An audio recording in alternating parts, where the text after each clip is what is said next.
yawa to Alhaji kaga yadda location yanda filin nan yake, so shine na saidawar gashi ga yana an yi mashi katanga kwas uku ka gani, so duk mai so sai yi mana magana, ba wai a ƙasa yake. Duk mai bukata ba wai tare da bata wani lokaci ba, duk mai bukata kawai wannan talla muke, duk mai so kawai gashi nan ya mana magana.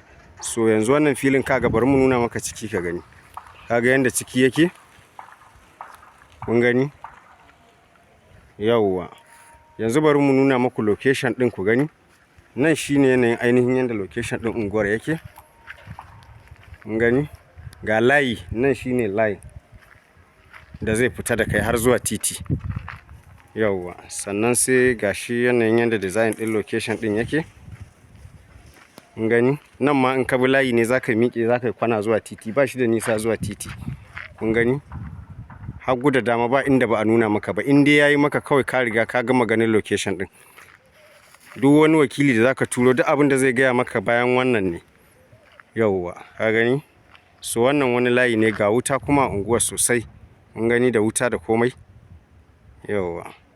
So duk mai so sai ya yi mana magana. Ga filin da yadda yake, ba yi da nisa zuwa titi, ZAWACHIKI gida dubu, Kumbotso, Kano State yawwa. 50 by 50 ne, 50 by 50 ne, gan shi.